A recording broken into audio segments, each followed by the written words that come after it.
I was working part-time in DoorDash to pay for our wedding and delivered to a motel. My fiancé opened the door and a man yelled, "Baby, hurry up, I'm starving." When I burst into the room, I was working part-time for DoorDash to cover the last payments for our wedding. My regular job at the garage was steady, but the bills stacked up faster than my paycheck could catch them. Every night after closing up the shop, I'd drive around town delivering food until after midnight. I told myself the long hours were worth it. In a few months, I'd be walking down the aisle with Kayla, the woman I'd been saving every dime for. She'd always joked that I worked more hours than I slept, but I thought she admired that.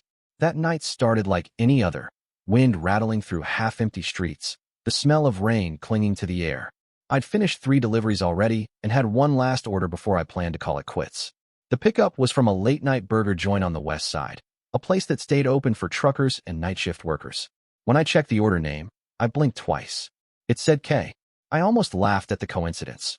Her name was Kayla, and it wasn't rare for customers to shorten theirs. Still, something about seeing it on the screen made my chest tighten. The delivery address didn't help either, a small roadside motel just off Route 12. The kind of place where the lights flickered and the parking lot looked like it hadn't been cleaned in months. I hesitated for a second, but then shrugged it off. It was probably some stranger named Kay ordering fries and a milkshake at midnight. I reminded myself not to be paranoid. As I pulled into the lot, my headlights swept across the rows of parked cars, and that's when I froze. I recognized the shape of the blue sedan before I even saw the plate. It was Kayla's car, the one with the small dent on the bumper she'd promised to get fixed. My stomach twisted into a knot. I told myself there had to be another explanation. Maybe she was here with one of her friends. Maybe she'd had too much to drink and decided not to drive home. I turned off the engine and sat there for a minute, rain tapping softly on the windshield, watching the neon motel sign blink in uneven rhythm. My hands gripped the steering wheel, but my body felt numb. I grabbed the bag of food and stepped out, walking toward the door number listed on the order. The ground squelched beneath my boots. My reflection flickered in the dirty window of the room. I could hear faint music inside, something slow and heavy. I knocked twice. The sound seemed to echo too long. The door opened halfway, and for a moment, my brain refused to connect what I was seeing. Kayla stood there wearing one of my hoodies, the gray one she always said smelled like me. Her hair was messy, her face flushed.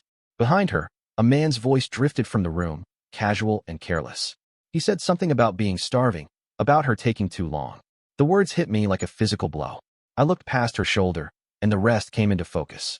The room smelled like cheap air freshener and sweat. A man sat on the edge of the unmade bed, shirtless, scrolling on his phone. The food from a previous order was scattered on the table, and her purse was lying open beside an empty bottle of wine. My eyes stopped on the nightstand, my own engagement photo tucked halfway under her phone case. She had brought it here. My mouth opened, but no sound came out. Kayla froze, her hand still clutching the door. The color drained from her face, and for a second, no one moved. Then the man looked up. He wasn't even surprised. He just smirked, his tone dripping with disdain. He said something under his breath that I barely caught, but it was enough. He said she told him her fiancé was broke, that I worked deliveries because I couldn't afford to live like a real man. The words didn't make me angry, not at first. They hollowed me out. Everything around me seemed to shrink until it was just me standing there, watching the life I'd built dissolve in a single instant. I wanted to scream, but something colder settled instead. I stepped into the room slowly, setting the delivery bag on the table beside the old takeout boxes. My heart thudded in my ears, but my voice stayed level when I finally spoke, telling her to move aside. She stumbled back as if expecting me to lash out. I didn't. I looked around once more, memorizing every small detail. The sheets tangled on the bed, the half-empty glasses, the faint lipstick mark on the rim of one. Then I turned toward the door. She tried to follow, babbling something about it not being what it looked like, but I didn't stop. I walked straight out into the rain, my shoes splashing through puddles. I heard her shouting my name, begging me to wait, but her voice sounded distant, as if carried from miles away. My hands were shaking when I climbed back into my car. For a few seconds, I just sat there, watching the motel door through the fogged-up windshield. She stood in the doorway barefoot, still wearing my hoodie, her expression unreadable. The man appeared behind her, wrapping a towel around his neck and muttering something to her that made her flinch. She slammed the door shut. The sound echoed faintly across the parking lot. I drove off without knowing where I was headed. The city lights blurred through the rain. Every intersection I passed felt like I could turn and still somehow go back to before this night existed. But there was no before anymore. I parked near the river and stared at the water until the storm eased. The glow from the dashboard clock read 2:47 a.m. My hands were still trembling. I opened the DoorDash app out of habit, saw her order still listed as completed. The tip notification blinked on the screen. She had tipped me 15%. That small, meaningless gesture broke something inside me. I laughed under my breath, quietly, without humor, and leaned back against the seat.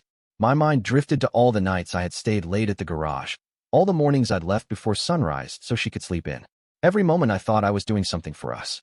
At dawn, I finally drove home, not because I wanted to, but because I needed to think. Her toothbrush was still in the bathroom, her perfume still in the air. I looked at our wedding board pinned on the fridge, the dates, the guest list, the receipts taped beside it. Each piece felt like a reminder of how much I had sacrificed for something that had already died before it began.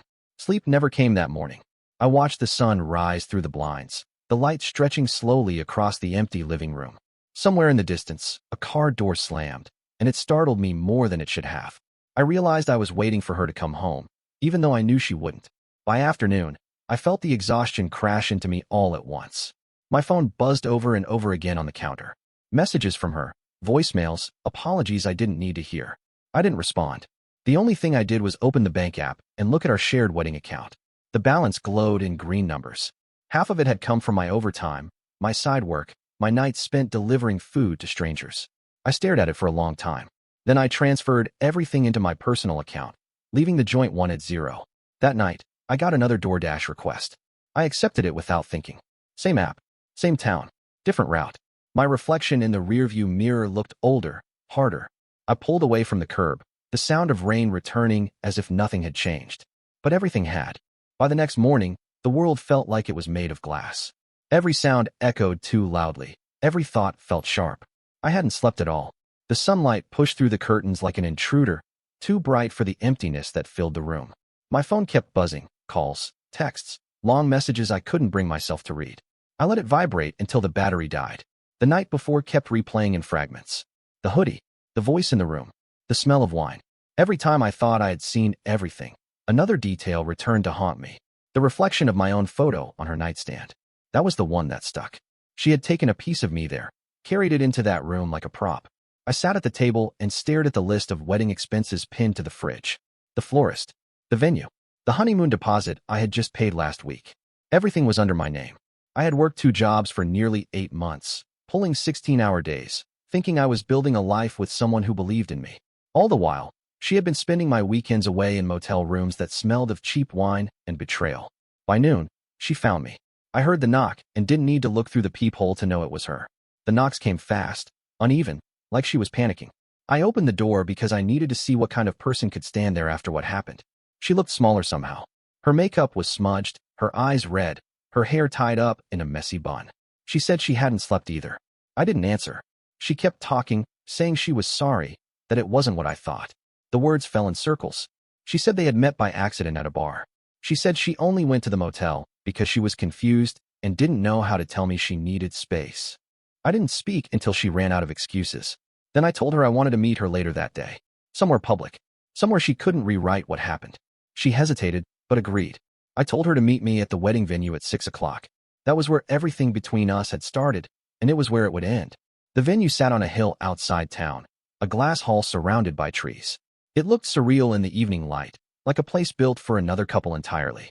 When she arrived, she looked like she was walking into an interview.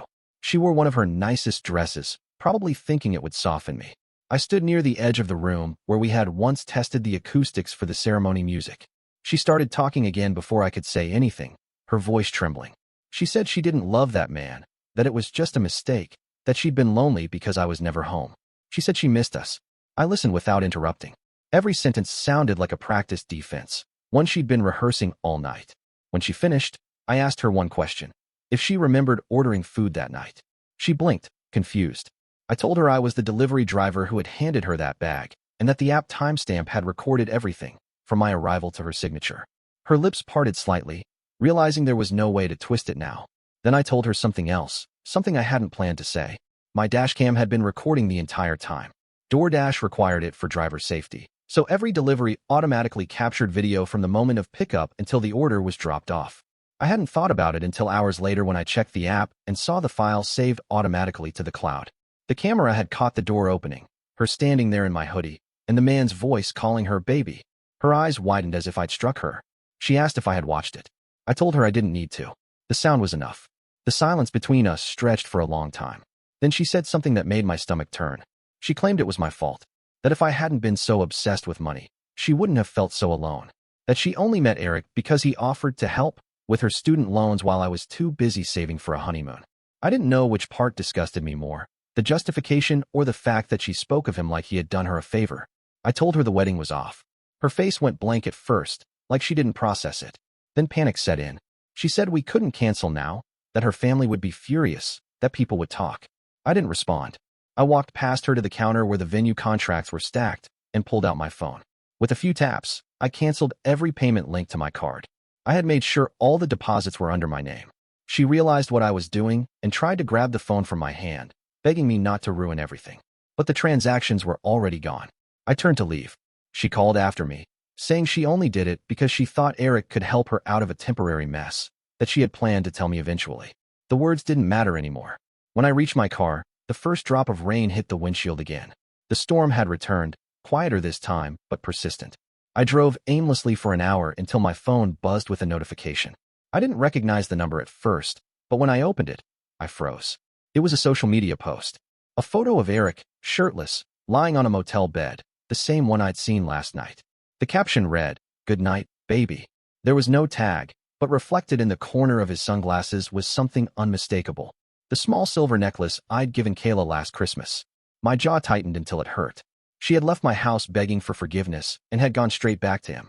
That night I sat in the car outside her apartment, not because I wanted to see her, but because I needed to end whatever hope still lingered in me. I watched the lights in her window flicker. Around midnight, the curtains shifted and I saw two shadows cross inside, one taller, one smaller. The laughter reached me even through the closed windows of my car. I didn't stay long after that. When I got home, I poured myself a glass of water and stared at my reflection. My face looked older, harder. I realized I wasn't shaking anymore. There was only a strange calm, the kind that comes when pain runs out of places to go. Before going to bed, I opened my laptop and logged into the shared account we'd created for wedding expenses. The numbers stared back at me, silent and obedient. I moved every cent into a private account and deleted her access. Then I opened the folder of saved files from my dashcam. The clip from the motel sat at the top of the list. I didn't play it, but I renamed it. Just a single word, proof. I didn't know what I was going to do with it yet, but I knew this wasn't the end. The next few days passed like a blur, somewhere between disbelief and numb exhaustion. I had stopped answering calls completely. Every time my phone lit up with her name, I stared at it until it stopped vibrating. I wasn't angry anymore, not in the way I thought I'd be. It felt more like watching a house burn down after realizing you'd already moved out long ago. By the fourth day, I received a call from an unknown number. I almost ignored it until I noticed the area code. It wasn't local. Something told me to answer. The voice on the other end was calm, low, and unfamiliar. She introduced herself as Talia, and before I could say anything, she asked if I knew a man named Eric. Her tone wasn't curious. It was sharp, controlled, the way someone speaks when they've already seen too much. I didn't have to ask how she found me. She said she had seen my name on Kayla's social media, engagement posts, tagged photos, the smiling faces that now looked like strangers. Talia told me she was, or rather, had been, Eric's girlfriend for the past 2 years. I didn't speak for a moment. The sound of her breathing through the phone filled the silence. She said she had started noticing changes in him a few months ago, late-night texts, sudden trips for meetings, unexplained charges. Last week, she confronted him, and he brushed it off, saying she was paranoid. Then she found a photo, his good night post from the motel. She had zoomed in on the reflection and saw Kayla's necklace. That was how she found me. We met the next evening at a cafe halfway between our towns. She was nothing like I imagined. Professional, composed, wearing a look that told me she hadn't slept in days but wouldn't let that break her. She placed her phone on the table between us and showed me screenshots, messages between Eric and Kayla, hotel reservations, receipts. It was all there. The two of them hadn't just been cheating. They had been meeting for months, sometimes even during weekends when Kayla claimed she was helping her mother. They'd used the same motel under fake names. I told Talia about the dashcam footage, about the order, the confrontation, the lies. She didn't react much, just nodded, as if every piece confirmed what she already knew. We sat there for nearly an hour, piecing together a timeline. Every discovery made the air heavier. When she spoke, there was no bitterness in her voice, only precision. She said Eric worked for a mid-sized construction company and often used the company's credit card for client meetings. That alone wouldn't have meant much until she noticed that some of those charges matched the motel bookings under Kayla's alias. I felt my stomach twist. She said she had already emailed herself copies of the statements before confronting him, just in case. He didn't know that yet. She planned to turn them into his boss. When I drove home that night, the pieces started to align in my mind in ways that made me sick. Kayla hadn't just cheated. She tied herself to someone who was stealing from his own company. And if her father's business was still working with them, which it was, then her family would eventually get dragged into that mess. The irony burned. The people who looked down on me for delivering food might soon lose everything because of her choice. The following morning, my phone buzzed again. This time, it was Kayla's mother. I hesitated, but curiosity got the better of me. The first words out of her mouth weren't a greeting, they were accusations. She said Kayla had told them I'd gone crazy, that I was stalking her and spreading rumors. She demanded I stop harassing her daughter. Her tone was filled with the kind of contempt that only comes from people who've never questioned their own judgment. I let her finish, then calmly told her she might want to ask Kayla about her motel visits and the man she was funding. The silence on the line stretched long enough for me to hear her breath catch. She hung up without another word. Later that afternoon, Talia texted me. She was going to confront Eric one last time before sending everything to his company. She asked if I wanted to come. I didn't answer right away. Part of me wanted to walk away, to let karma do its work. But another part, the one that had been humiliated, lied to, made to feel small, wanted to look them both in the eye one last time. I agreed. We met near the motel parking lot just after sunset. The air smelled like wet asphalt, and the neon lights flickered the same way they had that night. My heart pounded harder than I wanted to admit. Talia looked calm, though her hands gripped her phone tightly. We didn't need to knock this time. The door was already cracked open. Voices leaked through. Kayla's sharp, desperate, mixed with Eric's low frustration. They were arguing. I could make out pieces. Money, lies, someone finding out. I pushed the door open fully, and for a second, the world stopped moving. Kayla turned pale when she saw me. Eric froze, eyes darting between us. Talia stepped inside behind me, quiet but unflinching. Eric's face changed when he saw her. He tried to talk, but she lifted her phone and held it up like a mirror. The screen displayed an email draft addressed to his boss, with attachments labeled expense report discrepancies. His skin turned gray. He stammered something about fixing it, but she interrupted him. That was when his phone buzzed on the table. He grabbed it automatically, glanced at the screen, and went still. Whatever he saw drained the last bit of color from his face. Talia's expression didn't change. She told him to read it out loud. He refused. She snatched the phone from his hand and read the message herself. It was from his manager. A short, curt text informing him that his company had received evidence of embezzlement and would be investigating immediately. His access card was already deactivated. He sat down heavily, eyes wide, breathing shallow. Kayla stepped back as if she'd been struck. She asked what was happening, but neither of us answered. That was the third twist, the one that turned everything. Eric hadn't just been cheating. He had been using company funds to finance their affair. The motel, the dinners, even the jewelry she wore. It all came from stolen money. Kayla's father's company was listed as one of their partners in several joint projects. When this investigation went public, and it would, her family's reputation would shatter alongside his.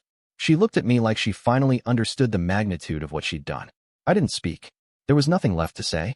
Talia turned and walked out first. I followed her, leaving the two of them in that cheap room surrounded by the remnants of their own mess. Outside, the rain started again, light but steady. She stood under the awning for a moment, breathing deeply. Then she looked at me and said quietly that she'd send the evidence in the morning. We parted ways in silence. I drove home through empty streets, the wipers clicking rhythmically against the glass. For the first time since it began, I felt something that almost resembled peace. Not joy, not relief, just a strange clarity that came from watching everything unravel exactly as it should. Kayla and Eric had built their little empire of lies. Now it was collapsing faster than either of them could rebuild. I didn't know yet how far it would reach, but I knew one thing for certain. Their downfall had only just begun. 2 weeks passed before I heard from Kayla again. The city had a way of pretending nothing ever happened, but the silence that followed her chaos was almost comforting. I went back to work at the garage, quietly filling my days with noise that didn't involve her voice. Yet every so often, the story found me. Friends, co-workers, even customers mentioned hearing gossip about her father's company. Rumors spread fast: fraud investigation, missing funds, canceled contracts. It was all connected to Eric's firm. I didn't go looking for updates. But I didn't have to. When people's lives implode, the debris tends to drift your way. On a Thursday afternoon, I walked out of the shop to find her waiting by my car. She looked different, thin, tense, the glow she used to carry gone. Her clothes didn't fit quite right, and the confidence she once wore like armor had cracked. She said she'd been trying to reach me for days. I told her standing in the parking lot wasn't the way. She followed me to the coffee shop down the street. Her hands shook when she lifted the cup. She didn't bother pretending anymore. The sweetness in her tone was gone. She said everything had gone wrong. Eric's company had frozen his accounts, the police were involved, and her father had cut ties completely after discovering that several joint projects were now under investigation. She said her family blamed her for introducing Eric to them. I stayed quiet, letting her talk. She said she'd lost her job too. Word got around that she'd been part of the side deals, even though she wasn't. I wasn't sure whether to believe her. She kept repeating that it wasn't fair, that everyone had turned against her. When she finally looked at me, she asked if I'd said anything to anyone. I told her no. The truth didn't need my help spreading. She sighed, covering her face with both hands. Then she said something that almost made me laugh. She wanted me to help her fix things. Not between us, but with her family. She said I was the only one they might still respect, and that if I could tell them it wasn't her fault, maybe they'd forgive her. It was surreal. The same woman who had looked me in the eyes and called me a nobody now wanted me to vouch for her. I didn't raise my voice. I just asked her why she thought I owed her anything. She said because I had loved her once, because we had been planning a life together, because she was lost. Then her expression shifted. The pleading tone vanished. She straightened up and said that if I didn't help her, she'd make sure everyone believed I'd leaked the information to destroy her family. Her eyes locked on mine, cold and sharp again. For a moment, it felt like seeing the real Kayla, the version she kept hidden behind charm and perfume. I stood, leaving a few bills on the table for the coffee I hadn't touched. I told her she'd regret trying to use threats. She laughed softly, saying no one would believe me anyway. When I stepped outside, the air was crisp and clear. I didn't go home right away. I drove to the print shop on Elm Street, picked up an envelope I'd ordered earlier that week, and headed for her parents' house. Her father answered the door himself. He looked older, worn out by the past month. When he saw me, his face tightened. He started to close the door, but I held out the envelope. Inside were copies of screenshots, her messages to Eric, photos of the motel receipts, and her text confirming she had arranged the loan repayment meetings. Everything she had tried to bury. I didn't say a word. I just handed it over and left. That evening, my phone buzzed constantly. Her number, her mother's, unknown numbers. I didn't answer any of them. I sat by the window, watching the lights outside blur against the glass, and wondered how long it would take before the rest of it collapsed completely. By the weekend, I had my answer. One of my coworkers mentioned seeing her father's name in a local article about terminated partnerships. Eric's company had been officially charged with embezzlement, and Kayla's father's firm was named as an affected partner. It wasn't a scandal yet, but it was coming. The damage was permanent. When I got home that night, there was a letter taped to my door. No envelope, just paper folded once. Inside, written in uneven handwriting, were 6 words: "You ruined everything. I hope you're proud." I didn't feel proud. I didn't feel anything at all. I folded the note neatly and placed it in the same drawer where the engagement ring still sat. Not as a reminder, but as a record of what happens when trust becomes currency for manipulation. Weeks passed. The investigation grew louder, dragging more names with it. Eric disappeared from town, reportedly fled after his assets were seized. Kayla lost her apartment when her father stopped paying her rent. Last I heard, she moved back with her mother, who now avoided every neighbor on their street. Meanwhile, I focused on rebuilding quietly. I left DoorDash, started using the savings I'd planned for the wedding to open a small delivery business, one I could control. It wasn't glamorous, but it was mine. A couple of friends from the garage joined in, and within a month we had a few steady clients. The days were long, but the work felt clean, uncomplicated. One evening, while sorting receipts in the office, I heard the bell above the door ring. I turned and saw Talia standing there. She looked different too, calmer, lighter. She said she'd left her old job after everything came out.